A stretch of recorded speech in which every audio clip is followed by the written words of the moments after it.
Selamat siang Pak, perkenalkan nama saya Irene Camelia Banggur dari kelas 1C dengan NIM 2103030091,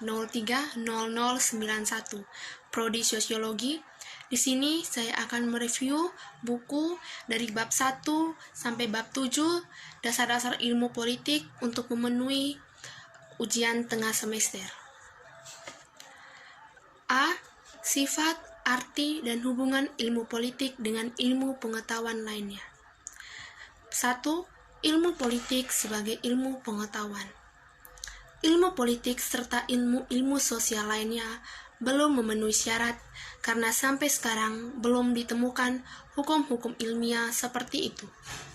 Mengapa demikian? Oleh karena yang diteliti adalah manusia, dan manusia itu adalah makhluk yang kreatif yang selalu menemukan akal baru yang belum pernah diramalkan dan malahan tidak dapat diramalkan.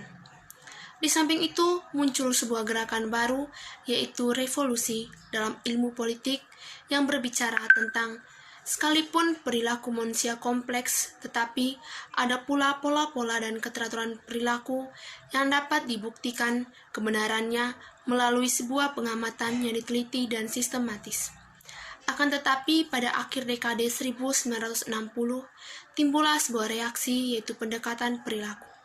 Dengan adanya kedekatan perilaku, membawakan keuntungan, yaitu memberi kesempatan untuk mempelajari kegiatan susunan politik di beberapa negara dan mempelajari ideologi suatu negara. 2. Definisi ilmu politik. Ilmu politik adalah ilmu yang mempelajari politik atau politis atau kepolitikan. Politik adalah usaha menggapai kehidupan yang baik. Di Indonesia, kita teringat pepatah Gema, Ripa, Lojinawi, orang Yunani kuno terutama Plato dan Aristoteles menamakannya sebagai eudaimonia atau the good life. Pada umumnya bisa dikatakan bahwa politik adalah usaha untuk menentukan peraturan-peraturan yang dapat diterima baik oleh sebagian besar warga untuk membawa masyarakat ke arah kehidupan bersama yang harmonis. Usaha menggapai the good life ini menyangkut bermacam-macam kegiatan yang antara lain menyangkut proses penentuan tujuan dari sistem serta cara-cara melaksanakan tujuan itu. Masyarakat mengambil keputusan mengenai apakah yang menjadi tujuan dari sistematika politik itu, dan hal ini menyangkut pilihan antara beberapa alternatif serta urutan prioritas dari tujuan-tujuan yang telah ditentukan itu. B. Konsep-konsep politik. 1. Teori politik. Dalam teori politik ada pembahasan tentang teori, konsep, dan generalisasi. Ini yang menjadi pengantar kita agar mengetahui secara mendalam apa itu teori politik. Teori adalah generalisasi yang abstrak mengenai beberapa fenomena. Dalam menyusun generalisasi, teori selalu memakai konsep-konsep. Konsep lahir dalam pikiran manusia, dan karena itu bersifat abstrak, sekalipun fakta dapat dipakai sebagai batu loncatan. Konsep adalah unsur yang penting dalam usaha kita untuk mengerti dunia sekeliling. Mengerti itu hanya dapat dicapai melalui pikiran. Konsep adalah konstruksi mental suatu ide yang abstrak, yang menunjuk pada beberapa fenomena atau karakteristik dengan sifat yang spesifik yang dimiliki oleh fenomena itu. Jadi, konsep adalah abstraksi dari atau mencerminkan persepsi-persepsi mengenai realitas. Atas dasar konsep atau seperangkat konsep dapat disusun atau dirumuskan generalisasi. Ketiga, generalisasi adalah proses melalui mana suatu observasi mengenai suatu fenomena tertentu berkembang menjadi suatu observasi mengenai lebih dari satu fenomena. Melalui konsep, generalisasi melihat hubungan-hubungan sebab akibat antara beberapa fenomena atau pada cara yang paling efektif untuk mencapai suatu tujuan. Jika kita menyebut suatu tipikal, kita membuat generalisasi. 2. Ideologi politik. Apa itu ideologi politik? Ideologi politik adalah himpunan nilai-nilai, ide-ide atau norma-norma, kepercayaan atau keyakinan, suatu Weltanschauung yang dimiliki seseorang atau sekelompok orang atas dasar mana ia menentukan sikapnya terhadap kejadian dan problematika politik yang dihadapinya dan yang menentukan perilaku politiknya. Nilai-nilai dan ide-ide merupakan suatu sistem yang saling berpautan. Dasar dari sebuah ideologi politik adalah suatu keyakinan akan adanya suatu pola tata tertib sosial politik yang ideal. Ideologi juga berkembang secara luas dan tidak mau terpengaruhi oleh kejadian-kejadian dan pengalaman dalam masyarakat di mana ia berada dan harus mengadakan kompromis dan perubahan-perubahan yang cukup luas. Berbagai pendekatan dalam ilmu politik. 1. Pendekatan legal atau institusional. Ilmu politik mengalami perkembangan yang cukup pesat dengan muncul berbagai pendekatan. Pendekatan-pendekatan yaitu pendekatan legal dan institusional telah disusul dengan pendekatan perilaku, pasca perilaku, pendekatan neo-Marxis. Selanjutnya, muncul dan berkembang pendekatan-pendekatan lainnya seperti pilihan rasional, teori ketergantungan, dan institusionalisme. Berkat interaksi dengan konsep serta metode tertentu dari ilmu-ilmu lainnya, seperti sosiologi, antropologi, hukum, ekonomi, maka ilmu politik telah berkembang menjadi ilmu yang lebih komprehensif, karena melibatkan banyak aspek yang tadinya tidak dihiraukan. Ilmu politik saat ini lebih dinamis dan lebih mendekati realistis. 2. Pendekatan perilaku. Salah satu pendekatan perilaku adalah bahwa ia tidak ada gunanya membahas lembaga-lembaga formal, karena pembahasannya seperti itu tidak memberi informasi mengenai proses politik yang sebenarnya. Di samping itu, pendekatan ini tidak menganggap lembaga formal sebagai titik sentral atau sebagai aktor yang independen, tetapi hanya sebagai kerangka bagi kegiatan manusia. Salah satu ciri khas pendekatan perilaku ialah pandangan bahwa suatu masyarakat dapat dilihat sebagai suatu sistem sosial dan negara sebagai suatu sistem politik yang menjadi subsisten dari sistem sosial. Dalam suatu sistem tersebut, bagian-bagiannya saling berinteraksi, saling berkegantungan, dan semua bekerja sama untuk menjunjung terselenggaranya sistem tersebut. D. Demokrasi. 1. Beberapa konsep mengenai demokrasi. Ada bermacam-macam istilah demokrasi, yaitu ada yang dinamakan demokrasi konstitusional, demokrasi parlementer, demokrasi terpimpin, demokrasi Pancasila, demokrasi rakyat, demokrasi Soviet, demokrasi nasional, dan sebagiannya.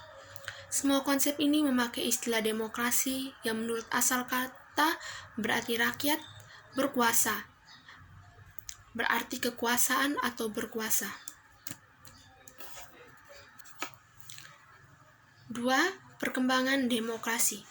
Dipandang dari sudut pandang perkembangan demokrasi, secara Indonesia dapat dibagi dalam 4 masa, yaitu yang pertama, masa Republik Indonesia 1, 1945 sampai 1959.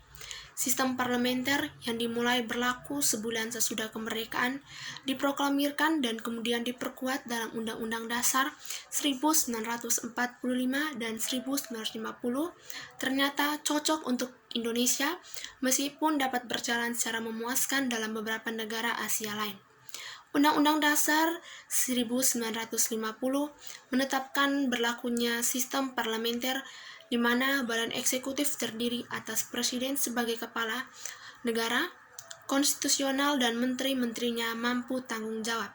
Kedua, masa Republik Indonesia II, yaitu masa demokrasi terpimpin yang dalam aspek telah menyimpang dari demokrasi konstitusional yang secara formal merupakan landasannya dan menunjukkan beberapa aspek demokrasi rakyat. Ketiga, masa Republik Indonesia III 1965 sampai 1998, yaitu masa demokrasi Pancasila yang merupakan demokrasi konstitusional yang menonjolkan sistem presidensial. Keempat, masa Republik Indonesia 1998 sampai dengan sekarang, yaitu masa reformasi yang menginginkan tegaknya demokrasi di Indonesia sebagai koreksi terhadap praktik-praktik politik yang terjadi pada masa Republik Indonesia ketiga. Komunisme, demokrasi menurut terminologi komunisme dan perkembangan postkomunisme. 1. Demokrasi rakyat. Demokrasi rakyat menurut peristilahan komunis adalah bentuk khusus demokrasi yang memenuhi fungsi diktator proletar Bentuk khusus ini tumbuh dan berkembang di negara-negara Eropa Timur seperti Cekoslovakia, Polandia, Hongaria, Rumania, Bulgaria, Yugoslavia, dan Tiongkok. Pertumbuhan demokrasi rakyat berbeda di tiap negara sesuai dengan situasi politik setempat. Di Uni Soviet, sebagai hasil dari perkembangan politik yang amat kaku dan penuh ketegangan antara golongan komunis dan golongan anti-komunis, yang pada akhirnya hanya diakui adanya satu partai dalam masyarakat dan golongan-golongan lainnya disingkirkan secara paksa. Kedua, kritik terhadap komunisme dan runtuhnya kekuasaan komunis. Kencaman terhadap komunisme datang baik dari kalangan non-komunis dan komunis, maupun dari dunia komunis itu sendiri. Dari dunia non-komunis, kritik terutama ditujukan kepada unsur-unsur paksaan dan kekerasan kepada pembatas atas kebebasan-kebebasan politik, seperti menyatakan pendapat dan kepadanya diabadikannya martabat perorangan untuk kepentingan umum dan pada hakikatnya ditentukan dan dirumuskan oleh suatu elit yang kecil. Selanjutnya F.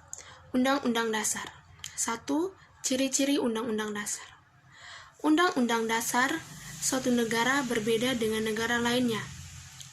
Kalau kita perhatikan secara cermat, ada ciri-ciri yang sama, yaitu biasanya memuat ketentuan-ketentuan mengenai soal-soal sebagai berikut. Pertama, organisasi negara, misalnya pembagian kekuasaan antara badan legislatif, eksekutif, dan yudikatif, serta hubungan di antara ketiganya. Undang-Undang Dasar juga membuat bentuk negara beserta pembagiannya, kekuasaan antara pemerintah federal dan pemerintah negara bagian atau negara pemerintah dan pemerintah daerah. 2. Hak asasi manusia. 3. Prosedur mengubah undang-undang dasar atau sering yang kita sebut yaitu amandemen. Dan keempat, membuat larangan untuk mengubah sifat tertentu dari undang-undang dasar.